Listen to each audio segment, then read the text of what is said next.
Population opprimée, il est devenu, et c'est un processus historique, l'étendard des luttes d'indépendance ou de dignité qui parfois se transforment en guérilla violente. C'est le cas, au-delà de la sphère que nous évoquons, en Asie, dans un pays comme les Philippines. Le troisième problème, c'est la division. L'islam est divisé de l'intérieur entre confessions, mais la guerre entre chiites et sunnites n'est pas une fatalité théologique, elle est un conflit politique aggravé par le jeu des États, favorisant et finançant les milices communautaires. L'islam a un problème, des problèmes, mais le monde musulman a aussi dans sa main la solution. Il s'agit aujourd'hui pour lui de trouver les équilibres et les institutions qui permettront une paix durable. Il y a besoin en particulier d'un dialogue régional sur les questions de sécurité qui implique l'ensemble des États. L'Arabie saoudite, l'Iran, la Turquie, l'Égypte notamment, doivent participer à une même conférence de sécurité qui puisse être au Moyen-Orient ce que la conférence d'Helsinki en 1975 fut pour la sécurité dans l'Europe de la guerre froide. Mais il y a un deuxième piège dont nous devons être conscients. C'est celui de la guerre contre le terrorisme, fameux concept mis en avant par les néoconservateurs américains, par George Bush, et qui a fait florès depuis. C'est une solution illusoire et dangereuse que de vouloir faire la guerre contre le terrorisme. Car il y a d'abord un risque de déresponsabilisation des États des régions concernées. Les Occidentaux prétendent ainsi se substituer à ces États, laissant ainsi libre cours au double jeu ou aux arrière-pensées. Prenons le cas de l'Afghanistan. Les Occidentaux sont intervenus en Afghanistan seuls, membres de la coalition internationale, pas un État de la région. Ni la Chine, ni l'Inde, ni le Pakistan, seulement des États occidentaux. Cela montre l'absurdité de cette vision de la guerre contre le terrorisme. Il y a également un risque d'héroïsation, fabriquer des héros, faire en sorte que les terroristes soient perçus comme tels, en favorisant le recrutement supplémentaire pour les groupes terroristes. Il faut accepter de regarder en face qu'aujourd'hui, ces groupes recrutent beaucoup, et parfois d'abord, dans nos pays européens eux-mêmes, ce qui montre bien à quel point la bataille des images sollicite des vocations. Quel avantage aurons-nous si pour un terroriste tué, deux se lèvent à leur place ou à sa place? Il y a enfin un risque de victimisation à cause du danger des pertes civiles dans les bombardements, favorisant l'amalgame et le ressentiment des populations à l'égard de l'Occident. Livrez-vous à un exercice très simple, qui est de regarder un même événement, l'Afghanistan, l'Irak, la guerre en Libye, à travers les caméras du monde occidental et à travers les caméras de la région concernée. Les héros ne sont pas les mêmes. D'un côté, vous verrez des avions bombardant avec des cris de satisfaction et des cris de gloire, et de l'autre côté, vous verrez des femmes souffrant de la perte d'un mari ou de leurs enfants, les fameux dommages collatéraux de ces guerres, de tous ceux que l'on additionne et qui font qu'une tribu tout à coup vient à se retourner et à donner son appui ou à accueillir des terroristes en représailles. Soyons clairs, je suis convaincu que dans certains cas, face à l'urgence, l'usage de la force peut être nécessaire. Mais l'usage de la force doit être assorti de conditions strictes. La première condition, c'est l'usage de la force doit être limité. Il doit être ciblé sur des objectifs militaires et non des objectifs politiques. Les militaires ont une tâche, mais les politiques en ont une autre. Et quand les politiques se déchargent de leur mission sur les militaires, il n'y a pas de guerre gagnable. Et ces guerres ne peuvent pas être transformées en paix. C'est toute la leçon que nous avons à tirer de notre histoire. Combien de guerres gagnées par des militaires et perdues sur le plan politique? Dans la lutte contre l'État islamique en Irak et en Syrie, la coalition n'a pas défini d'objectif militaire en dehors de l'objectif global d'éradication du mouvement Daesh. Faisons attention à l'engrenage qui peut conduire à la présence de troupes au sol et à leur installation dans la durée. L'expérience montre que le phénomène se reproduit à chaque fois, y compris des troupes accueillies en libérateurs deviennent très vite après des troupes d'occupation. La deuxième condition, les pays de la région doivent être, eux, en première ligne. L'Europe ne doit pas mener des guerres à la place de ceux qui sont d'abord concernés. Ainsi, en Libye, nous voyons un foyer terroriste s'enquister dans le sud du pays sur fond d'affrontements entre factions, entre Tripoli et Tobrouk. Nous devons éviter une intervention en première ligne des Occidentaux qui ne ferait qu'unifier une grande ligne de front des mouvements djihadistes sous la bannière de la guerre contre l'Occident. Nous devons éviter aussi les interventions solitaires de certains États, comme l'Égypte, qui craint la contagion au Sinaï, car elle risque d'envenimer la situation. Nous devons mettre ensemble tous les grands voisins, notamment le Tchad, l'Algérie et bien sûr l'Égypte. Troisième condition, l'usage de la force doit être absolument temporaire. L'installation de moyens militaires dans la durée fragilise la reconstruction politique. C'est le cas au Mali, où le processus politique sur la question touareg avance sur la scène internationale, mais reste bloqué dans les processus politiques à Bamako. Il ne faut pas s'étonner donc que des attentats terroristes commencent à se produire, y compris à Bamako. La véritable réponse, je veux le redire ici, elle est politique. C'est bien d'arracher les racines du terrorisme et de gagner l'adhésion des populations. Nous ne devons pas céder à la tentation de susciter des lignes de front, risquant de faire basculer des groupes ou des communautés entières qui se sentent méprisés ou agressés. De ce point de vue, il y a plusieurs exigences à satisfaire. Première exigence, nous devons travailler à des solutions locales, pour des problèmes locaux. Évitons d'envenimer des problèmes locaux avec le risque qu'ils dégénèrent en conflits globaux. Chaque foyer terroriste se nourrit d'un conflit politique spécifique. L'implantation de l'État islamique est liée, on le sait, à la marginalisation des populations sunnites en Irak depuis 2003 et en Syrie avec la guerre civile. Ce n'est pas un hasard si l'État islamique réunit à la fois des anciens officiers de l'armée de Saddam Hussein, des anciens baasistes, les Américains y ont décidé de supprimer le parti Baas et de le condamner au lendemain de leur victoire, ainsi que des anciens d'Al-Qaïda.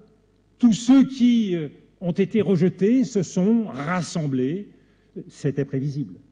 Beaucoup reste à faire pour inclure réellement les sunnites dans les populations publiques, dans la haute administration, dans l'armée. C'est une prise de conscience qui s'est faite avec le nouveau gouvernement irakien d'Al-Abadi, qui tranche de ce point de vue sur la politique qui a été menée par Maliki, mais nous n'allons évidemment pas encore assez loin. La deuxième exigence, c'est que nous devons travailler à des solutions politiques à travers des processus d'inclusion, de prévention et de stabilisation. Dans la crise syrienne, il est possible d'agir à deux niveaux. Au niveau national, nous devons reprendre, même si nous savons que c'est difficile et frustrant, le dialogue inclusif des forces politiques syriennes en l'assortissant de cessez-le-feu locaux et d'accords humanitaires. Au niveau régional, nous devons organiser une conférence permanente, car le chemin sera long jusqu'à la stabilisation, sur la Syrie et sur l'Irak, impliquant tous les États voisins ou partis au conflit, comme la Turquie, l'Iran, l'Arabie saoudite ou la Jordanie. Dans la crise libyenne, il faut agir de même. Au niveau national, en favorisant le dialogue des différentes composantes politiques libyennes, à cet égard, la rencontre qui a eu lieu à Rabat cette semaine est un signe positif qui montre le profond engagement du Maroc en faveur de solutions politiques. Au niveau régional, il faut une réflexion sur les routes sahariennes des trafics d'armes et des réseaux terroristes, en incluant l'Égypte, le Tchad, l'Algérie, qui sont tous concernés au premier chef. La troisième exigence, c'est de toujours préserver la dignité des peuples et leur offrir un avenir par des stratégies de croissance et d'emploi. Dans la crise du Nigeria, nous devons éviter la désagrégation de l'État fédéral dans un contexte social et économique difficile lié à la pauvreté endémique du Nord ainsi qu'à la baisse des prix du pétrole. Cela implique des projets économiques structurants dirigés vers les populations du Nord. La simplification des enjeux à travers la seule question de sécurité, au mépris des considérations politiques, au mépris des considérations économiques et sociales, à chaque fois nous conduit à nous tromper sur les véritables solutions. À réponse politique, outils politiques. Nous sommes aujourd'hui largement désarmés. Créons les outils multilatéraux indispensables. Notre tâche est de construire les conditions de la paix. Et de ce point de vue, nous avons besoin de nouvelles forces d'interposition internationale. Il est très important, parce que c'est à mon avis un des plus grands défis aujourd'hui, d'inventer de nouvelles modalités d'intervention militaire. J'ai beaucoup de respect pour les militaires. Ils travaillent sur la base de scénarios préétablis, avec des formats militaires préétablis. Aujourd'hui, nous voyons bien que les formats du passé ne correspondent pas à la nature des problèmes militaires mondiaux. Très frappant lors de la crise de la Libye, nos armées, beaucoup d'armées, se révélaient aujourd'hui très réticentes à envisager la mise en œuvre d'une zone d'exclusion aérienne, parce que les formats militaires n'étaient pas là.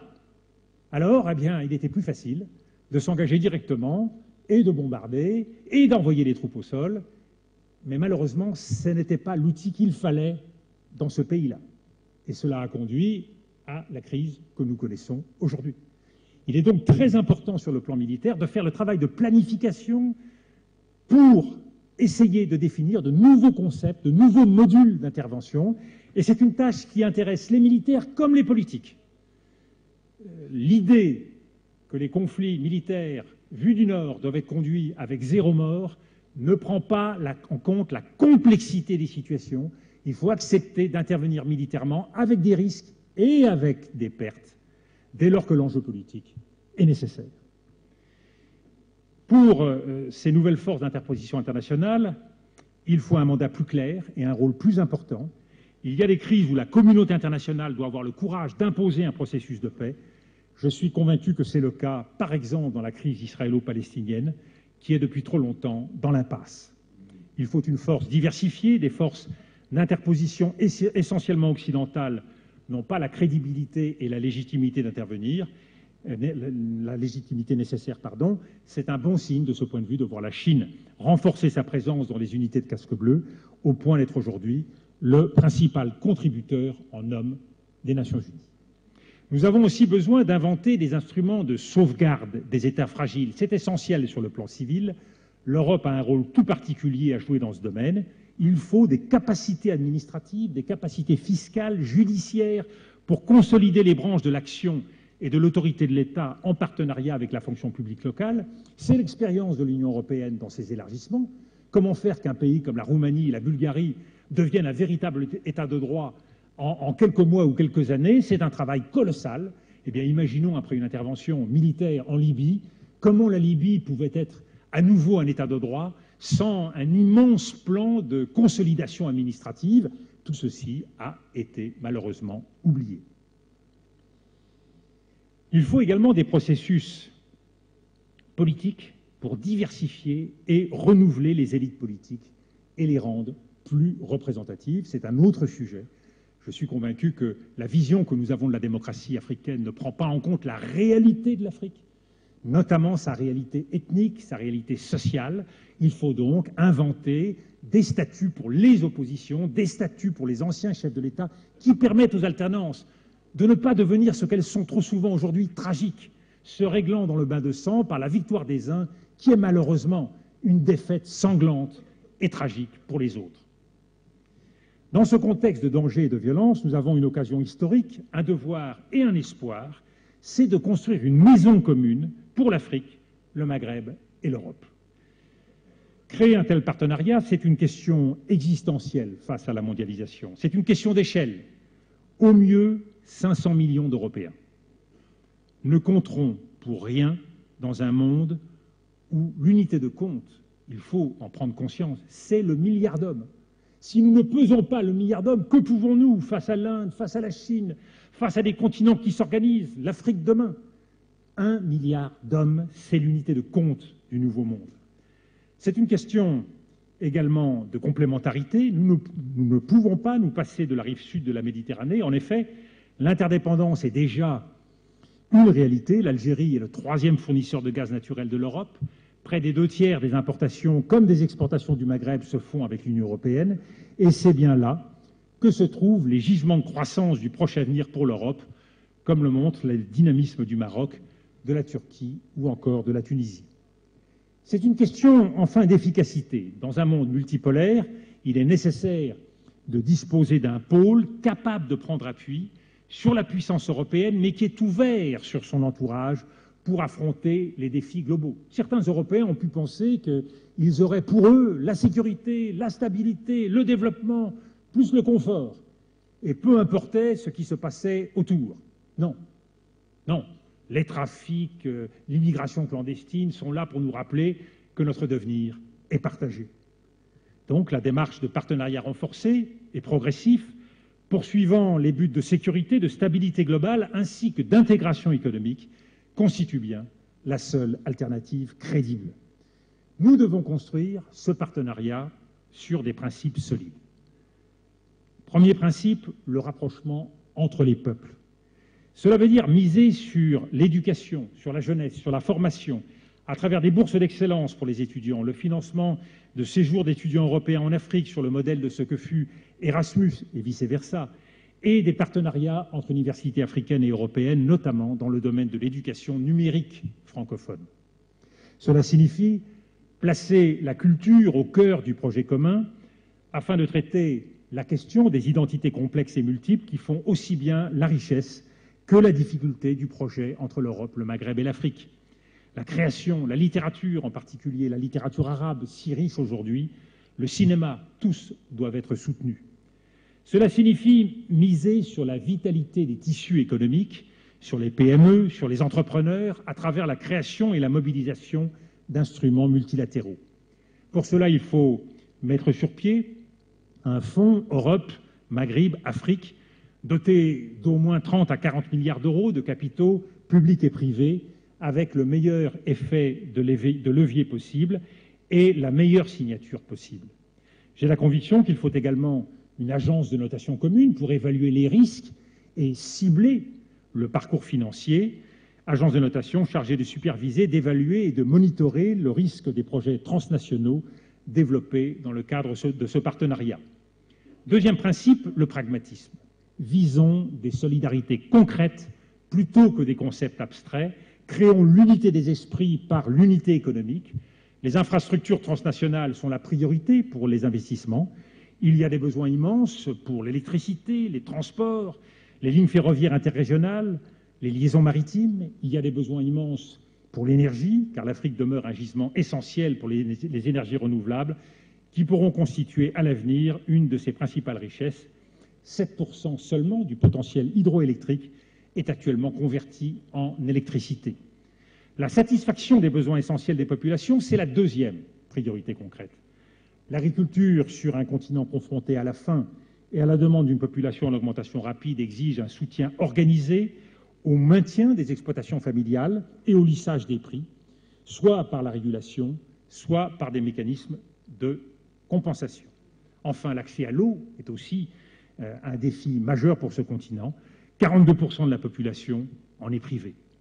Le dernier principe de ce partenariat Europe-Maghreb-Afrique, c'est l'ouverture. Il ne s'agit pas de créer un partenariat exclusif qui se poserait en rival d'une autre zone mondiale. Soutenons avant tout la croissance et l'emploi, mais avec toutes les parties, y compris un pays comme la Chine, qui investit beaucoup en Afrique, qui a connu à la fois des satisfactions, mais aussi des déconvenues. Pourquoi ne pas faire en sorte, mettre en place des coopérations triangulaires où l'Europe, la France, qui ont une longue pratique du continent africain, travailleraient en commun avec des entreprises d'autres continents au service du bien commun en Afrique. De même, partenariat dans le cadre d'un laboratoire pour la mobilisation contre le réchauffement climatique, on voit bien que cela dépasse la capacité d'action d'un seul pays, d'un seul continent. Nous devons mettre notre capacité et nos ressources en commun pour avancer. Cette maison commune, il est essentiel qu'elle s'appuie sur des piliers solides. L'intégration européenne est aujourd'hui la plus avancée, elle se tourne d'ores et déjà vers ses suds. L'Europe a pris l'initiative d'un renforcement du dialogue avec la rive sud de la Méditerranée, processus de Barcelone, Union pour la Méditerranée, mais il faut donner toujours davantage vie à des projets concrets, c'est l'effort d'aujourd'hui. Allons plus loin, soyons plus ambitieux. De la même façon, essayons de fixer un nouveau projet au-delà de l'Union européenne, un pôle pan-européen de sécurité et de prospérité, fondé sur la libre association, l'intégration économique et l'harmonisation fiscale, sociale et réglementaire. De la même façon, l'intégration régionale du Maghreb est indispensable. Le rapprochement de l'Union du Maghreb arabe, initié en 1989, est à présent bloqué depuis près de 20 ans, alors même que le commerce interrégional ne représente pas plus d'1,5% du commerce extérieur des pays de la zone. On voit bien à quel point les marges de progrès, les marges de croissance sont considérables. Cela exige de faire le choix en même temps d'un dialogue politique exigeant pour surmonter les méfiances et des projets concrets dans le domaine des infrastructures, autoroute transmaghrébine de Nouakchott à Tripoli, desserte ferroviaire de Casablanca à Tunis, et j'en passe. Quant à l'intégration de l'Afrique, elle a fait des progrès, mais il faut davantage de mécanismes stabilisateurs à l'échelle du continent, stabilisation économique et financière qui passe sans doute par la création d'un fonds monétaire africain, stabilisation politique aussi, par la diffusion des bonnes pratiques qui doit permettre, en bien des cas, d'améliorer les choses. Mais cette maison commune, ne l'oublions pas, elle a besoin d'architectes. Et de ce point de vue-là, je pense qu'un pays comme le Maroc a une vocation essentielle. Le Maroc, par son histoire, par son ouverture vers l'Europe, par son ouverture vers le sud saharien, eh bien, a une responsabilité et un rôle particulier. C'est un royaume au carrefour des peuples, des civilisations, des cultures. Le Maroc aussi a une capacité économique dans ce partenariat. Depuis plusieurs années, le Maroc développe ses entreprises pour rayonner vers l'ouest africain, dans les transports aériens ou les assurances, ainsi que dans bien d'autres domaines. C'est aussi le Maroc une puissance de modération et de dialogue, incarnant un chemin de changement et de stabilité trop rare dans la région, grâce aux efforts constants de Sa Majesté, le roi Mohamed VI, en faveur tant de l'unité de son peuple, de la paix, que du développement économique. Mais c'est aussi un rôle et une responsabilité particulière pour la France.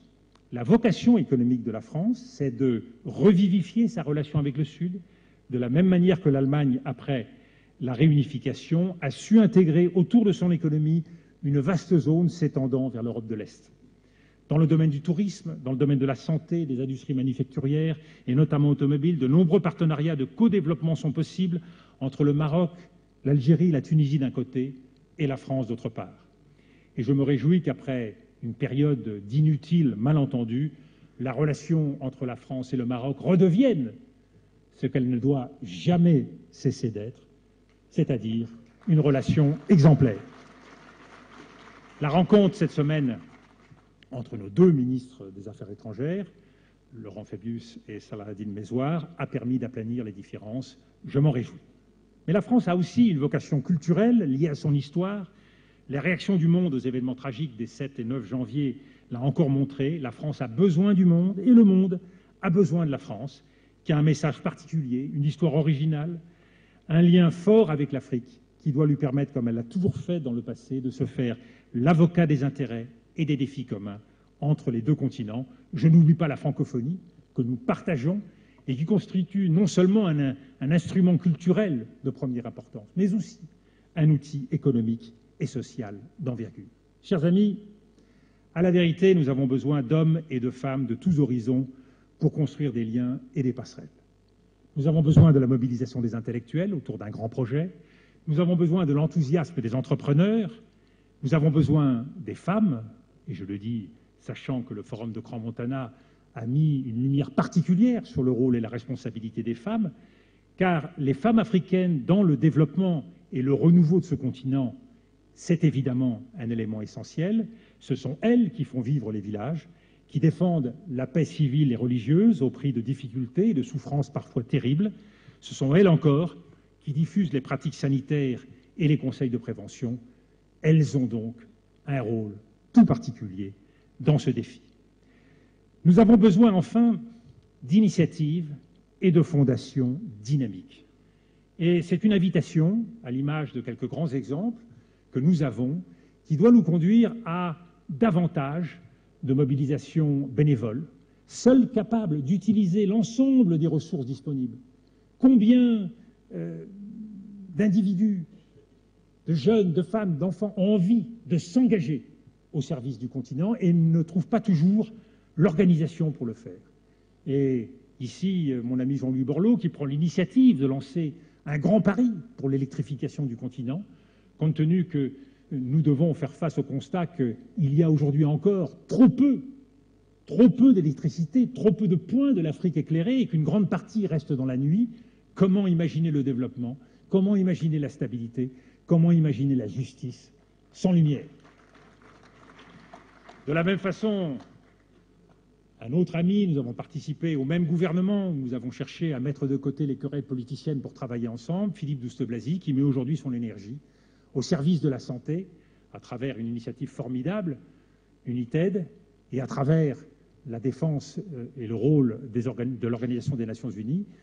C'est là aussi un défi formidable et indispensable. Eh bien, le développement de l'Afrique, les coopérations entre l'Europe, l'Afrique et le Maghreb passent aussi par des idées généreuses, par des énergies et par des personnalités entreprenantes et audacieuses, capables de mettre en œuvre de tels projets. Donc je suis heureux ensemble de pouvoir partager ces idées avec vous, heureux de contribuer avec vous à réfléchir à ce grand défi pour le XXIe siècle que constitue l'alliance entre l'Europe, le Maghreb et l'Afrique. Merci à vous.